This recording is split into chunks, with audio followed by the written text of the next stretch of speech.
Telugu Desam party ఎందుకు ఈ మాదిరిగా ఎన్నికలు భయాందోళన మధ్య మభ్యపెట్టి భయపెట్టి ప్రలోభాలు పెట్టి దౌర్జన్యాలు చేస్తూ ఎందుకు ఈ ఎన్నికలు నిర్వహిస్తూ ఉన్నారు అనేది వాళ్ళకే తెలియడంలో. చంద్రబాబు నాయుడు అనే వ్యక్తికి నిజంగా బుద్ధి జ్ఞానం రెండూ లేవు. ఇన్ని సంవత్సరాలు ముఖ్యమంత్రిగా పరిపాలన చేశాడని చెప్పుకుంటాడు, కానీ నిజంగా ప్రజాస్వామ్యంలో ఉన్నప్పుడు మనకు బలం లేనప్పుడు హూందాగా అది వదిలేయాలి. అది ప్రజాస్వామ్యంలో ఎవరైనా కూడా చేయాల్సిన పని. అలా చేయకుండా నేను ముఖ్యమంత్రిని, నా పార్టీ అధికారంలో ఉంది, అధికారంలో ఉండేది నేను కాబట్టి నాకు బలం ఉన్నా బలం లేకపోయినా తేడా పడదు, ప్రతి పదవి నాకే కావాలి, ఎవరినైనా కూడా నేను భయపెడతాను, ఎవరినైనా కూడా నేను కొడతాను, ఎవరినైనా కూడా నేను చంపుతాను, ఎవరినైనా కూడా నేను ప్రలోభ పెడతాను అని చెప్పి నిజంగా అహంకారంతో వ్యవహరిస్తూ ఉన్న తీరును ఈరోజు రాష్ట్రంలో మనం చూస్తూ ఉన్నాం. ఇది ధర్మమేనా, న్యాయమేనా అన్నది నిజంగా ప్రతి ఒక్కరూ కూడా రాష్ట్రంలో ఆలోచన చేయాలి.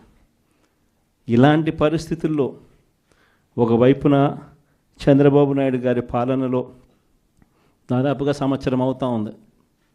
మే 13వ తారీఖున ఎన్నికలు జరిగాయి. ఈ మే 13వ తారీఖు వచ్చేస్తే సంవత్సరం అయిపోయినట్టు.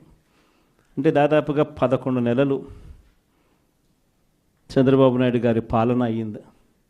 ఈ 11 నెలల కాలంలో ఎక్కడైనా కూడా నాయకుడు అనేవాడు ఎలా ఉండాలి?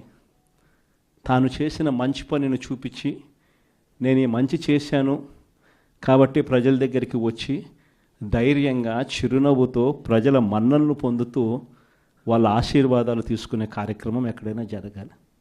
కానీ 11 నెలల కాలంలో చంద్రబాబు నాయుడు గారి పాలనలో మనం చూస్తూ ఉన్నది ఏమిటి అని అంటే, సూపర్ 6 గాలికి ఎగిరిపోయింది, మోసం.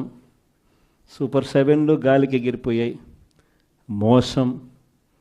143 హామీలు ఎన్నికలప్పుడు ఒక మేనిఫెస్టో అని చెప్పి ఈ కూటమి ప్రభుత్వం దాన్ని చూపించి ప్రజలకంతా కూడా మభ్యపెట్టి ప్రతి ఇంటికి ప్యాంఫ్లెట్లు పంచి ప్రతి ఇంటికి వచ్చి వాళ్ళ కార్యకర్తలు, ఇదిగో మా మేనిఫెస్టో, ఇదిగో మా చంద్రబాబు నాయుడు బాండ్ పెట్టినాడు, బాండ్ పంపించినాడు మీకు అని ఈ రకంగా ప్రతి ఒక్కరిని కూడా ప్రలోభ పెట్టి 143 హామీలనిచ్చి ఎన్నికలు గెలిచారు. గెలిచిన తర్వాత 11 నెలల కాలంలో ఈ పెద్ద మనిషి చంద్రబాబు నాయుడు గారు ఎన్నికలప్పుడు ఆయన చెప్పిన ఈ సూపర్ 6లు ఏమైనాయి, ఈ సూపర్ 7లు ఏమైనాయి అని ఎవరైనా అడగడానికి కూడా ధైర్యం చేస్తే ఆ స్వరం కూడా వినపడకుండా చేయాలి అని తాపత్రయపడతా ఉన్నాడే తప్ప ఆ హామీలను నెరవేర్చాలి, ప్రజలకు ఇచ్చిన మాట నెరవేర్చాలి అన్నది మాత్రం ఎక్కడా కూడా చంద్రబాబు నాయుడు గారు అడుగుల్లో ఎక్కడా కూడా కనిపించడంలా.